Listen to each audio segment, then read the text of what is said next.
address you on the legal parameters, and in following what I have to say, you may be assisted by the half page of references which you'll find at page 10 of the delegate pack. And I start with a disclaimer. My contribution is confined to England and to the parish churches of the Church of England. I recognise that in England there are numerous distinguished 19th and 20th century interiors in Roman Catholic and non-conformist churches which have their own systems for controlling and seeking to harmonise change. Now, Bishop John may agree that the secret of a good sermon, and I appreciate this isn't a sermon, is to have a good beginning and a good ending, and to have the two as close together as possible. Well, let me start with the story of the distinguished church architect who dies and reports at the gates of heaven. And St. Peter checks his file, and not seeing his name there, accidentally sends him to hell. And it doesn't take long before the church architect becomes dissatisfied with the discomfort of hell. And he begins to design improvements and build them. New seating, new ventilation system, superior toilets, audio-visual equipment, and carefully designed areas for taking coffee and biscuits after torture sessions. And one day God calls Satan and says, "So how are things in hell?" And Satan replies, "Things are going great. We've got new seating, ventilation system, quality toilets, audio-visual equipment, and refreshment facilities. There's no telling what this church architect is going to come up with next." "What?" God explains. "You've got a church architect? That's a mistake. He should never have been sent to hell. Send him to me at once." "Not a chance," said Satan. "I like having a church architect on my staff, and I'm keeping him." God insists, "Send him back or I'll sue." And Satan laughs uproariously and answers, "Yeah, right. Where are you going to get a lawyer?" Now to serious things. At this conference, we're concerned with the concept, as I understand it, of significance. Now, I confess to a personal concern that this word significance has so invaded the areas of both secular and ecclesiastical listed building control.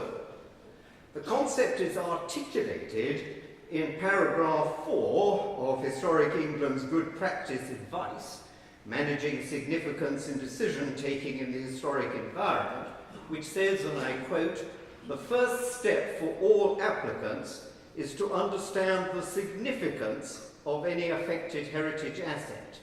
The significance of a heritage asset is the sum of its archaeological, architectural, historic and artistic interest." End of quotations.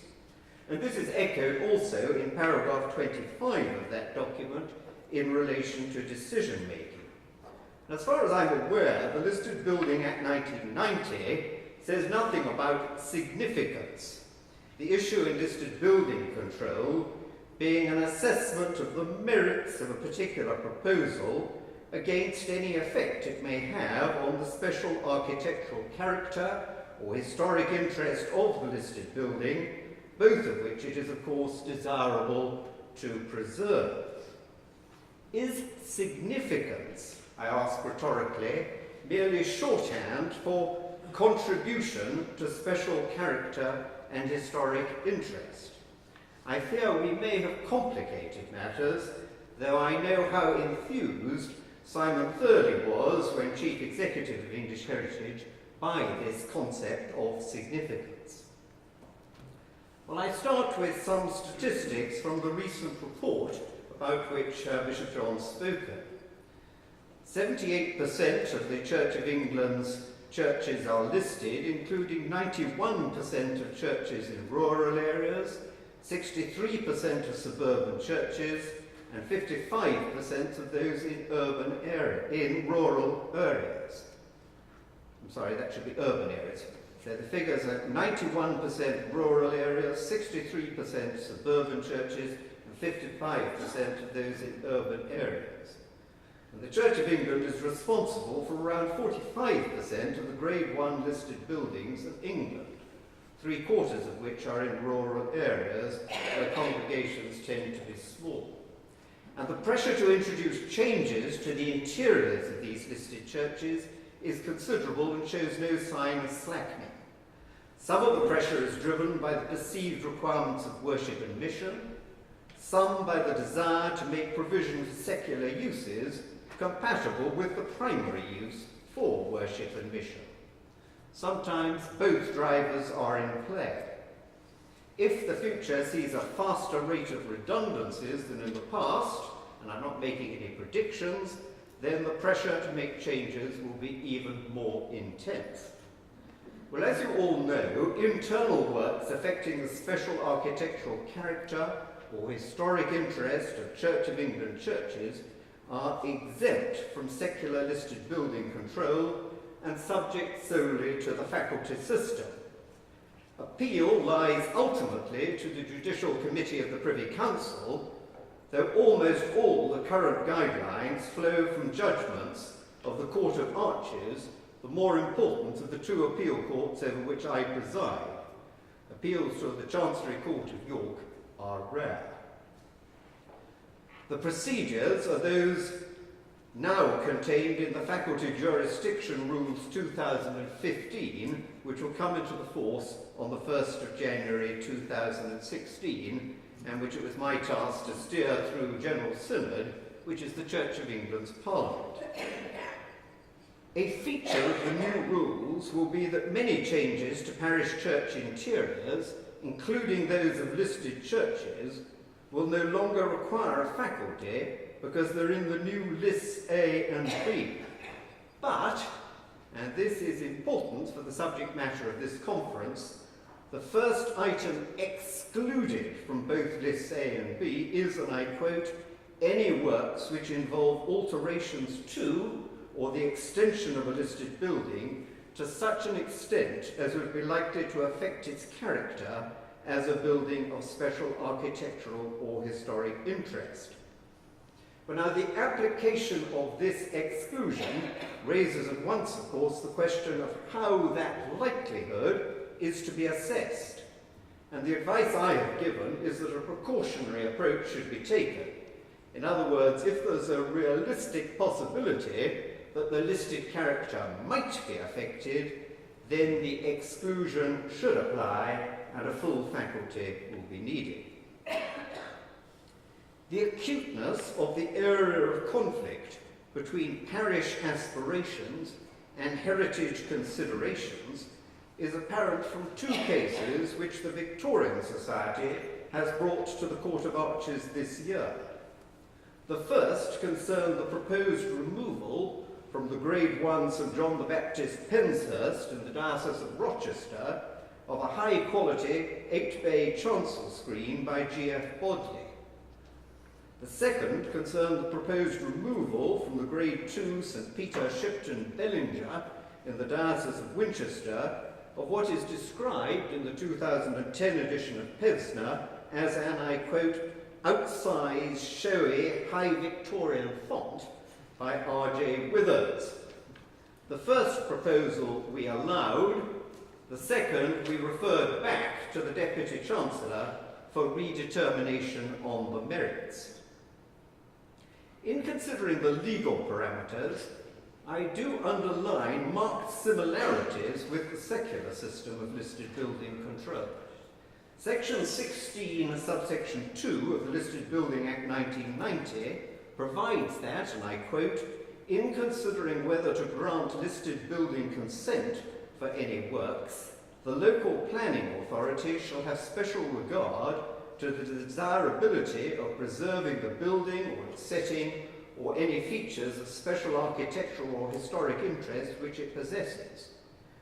Now, while Section 16.2 does not directly apply to the exercise of the faculty jurisdiction, it, and I quote, encapsulates the approach which the ecclesiastical system should be following in relation to listed churches, a point made in the Court of Arch's recent judgment in Shipton, Bellinger, on the 19th of November this year. As the court has repeatedly emphasised, there is a strong presumption against proposals which will adversely affect the character of a listed building. And those of you who are familiar with the Duffield judgment will know that that is item 5. And this is entirely in line with the secular approach which is set out in Lord Justice Sullivan's leading judgment in the famous Barnwell case reported in 2014 and as recently elucidated in a judgment of the 3rd of December this year called Jones against Mordu.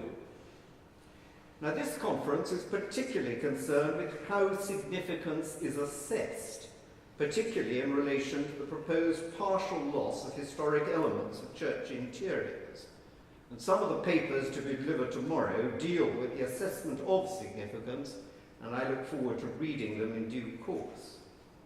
A key document which those proposing changes to a listed church must submit is a statement of significance, which, in the language of the rules, and I quote, describes the significance of the church in terms of its special architectural historic interest and any significant features of artistic or archaeological interest that the church has, and then the important words, so as to enable the potential impact of the proposals on its significance and on any such features to be understood. Now, those last key words were added to the faculty jurisdiction rules in 2013 in the light of the Court of Arch's observations in Duffield, which in turn drew on paragraph 128 of the National Planning Policy Framework. But as the Court of Archers remarked last month in Shipton, Bellinger, those key words appear still not to be observed by some who petition for faculties. The Church Care website has a useful guidance note on statements of significance, and this suggests that the statement of significance should contain a separate section 3 containing, and I quote, assessment of the impact of the proposals on the significance defined in section 2. And the guidance note rightly suggests that the level of detail provided should be proportionate to the importance of the heritage asset and sufficient to understand the impact of the proposals on the significance of the heritage asset. And it continues that impacts could include loss, alteration, obscuring, change of setting and change of use, and advises that impact should be categorized as low, moderate or high. And petitioners are advised, and I quote, to explain how you intend, where possible, to mitigate the impact of the proposed works on the significance of the parts affected and the whole. In decision-making, chancellors place much reliance on the views of those with expertise relating to listed buildings, including the mandatory consultee, that's the Diocesan Advisory Committee, and also the Council for Church Buildings, Historic England, the local planning authority, and the statutory amenity societies, each of which has to be consulted in certain circumstances. Chancellors sometimes, and especially in disputed cases, have the luxury of the reports of experts. And there's a particular rule in the faculty jurisdiction rules which governs that matter. But as the Court of Arches said in Penshurst, a chancellor is not bound to follow the opinion of experts, but he is bound to give their evidence very considerable weight, unless it is plainly misconceived or so biased as to be valueless. And in the recent Penshurst case, we explained that parish architects and properly qualified members of the statutory amenity societies are capable of giving true expert evidence, notwithstanding their affinity with the party they are representing in the proceedings, although obviously the degree of affinity may affect the weight accorded to the expert opinions they express. Sometimes there is simply an absence of expert evidence, and chancellors then have to do their best with the materials available to them. It would be to stray beyond the scope of this conference if I were to address how the justification for change is assessed. Your concern, as I understand it, is with the assessment of the significance of the proposed change. Here, and this is really only common sense, the starting point for chancellors, once they've identified the existing special character or historic interest of the church building, is to ask, will the change be adverse, that is harmful, to the church's listed character? It's necessary to look at the totality of the special architectural and historic interest of the church. That was expressly stated in the Penshurst decision. If the overall impact will be neutral or beneficial in terms of the character of the listed building, then usually the listed building objection falls away. However, in a recent judgment in All Saints' Church, Dulwich, in July of this year, concerning the proposed concealing of a Victorian lavabo and niche by a new aumbrey of distinguished design, the Chancellor of Southwark said this, and I quote, "The fact that the alteration is beneficial to the character and interest of the Church does not mean that it is inconsequential. It cannot be the case that works only affect the character of a listed building if they adversely affect it." And that observation raises issues you may like to dwell upon. If the change will be adverse, in the sense of being harmful to the listed character of the church, then the next consideration is, will the harm be less than serious? The Court of Arches has not accepted the view that any harm which is not insignificant must be serious. And in Penshurst we found that the harm, though significant, was less than serious. Harm which is less than serious is more easily outweighed by public benefits, for example, pastoral and mission demands, though even so, the exercise is not simply a balancing one, because the scales start loaded in favour of the preservation of the listed building's special character and interest. Also, the particular grading of the listed church is highly relevant, whether or not serious harm will be occasioned. And that was made plain in the Penshurst decision. If the harm to the listed building will be serious, then proposals will always be difficult to justify. And if the church is listed grade 1 or 2 star, then in accordance with item 5 in the Duffield questions, and also broadly in line with the secular system, and I quote, serious harm should only exceptionally be allowed.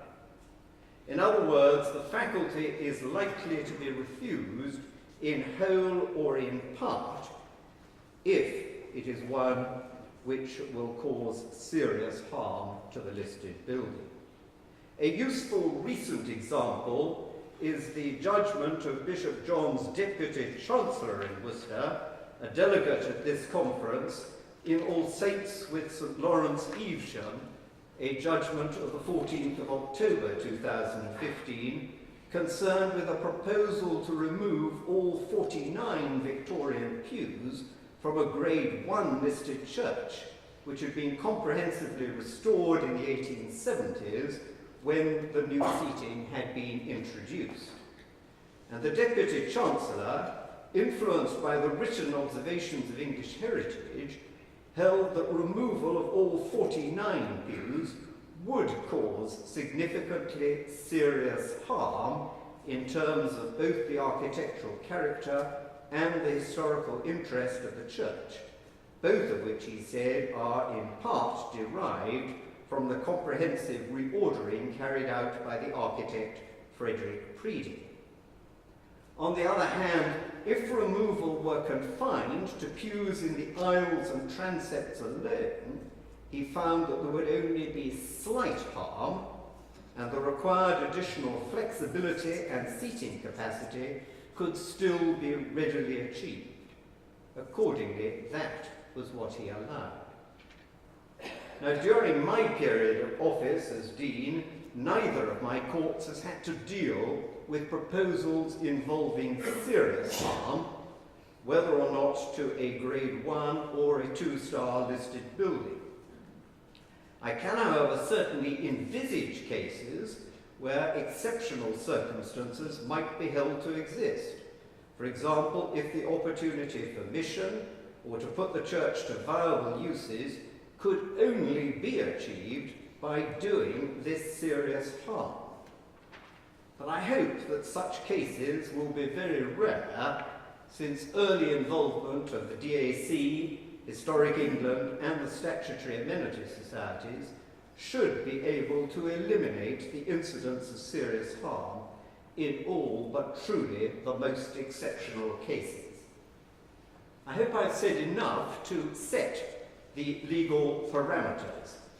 For a more detailed exposition of what I have said, I refer you to the section headed Determining Proceedings Affecting Listed Churches in paragraphs 34 to 48 of our recent decision in Shipton Bellingham.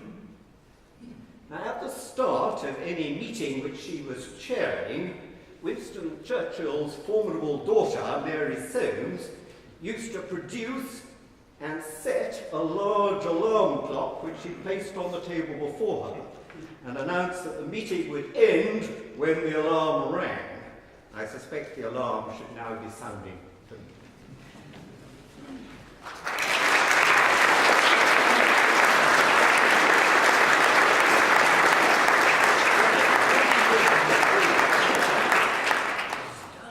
Charles, thank you very much. I have to say, I don't think the alarm should have sounded for you at all. We could have had another 10 minutes and it would have been all extremely worthwhile and enjoyable. Thank you very much indeed.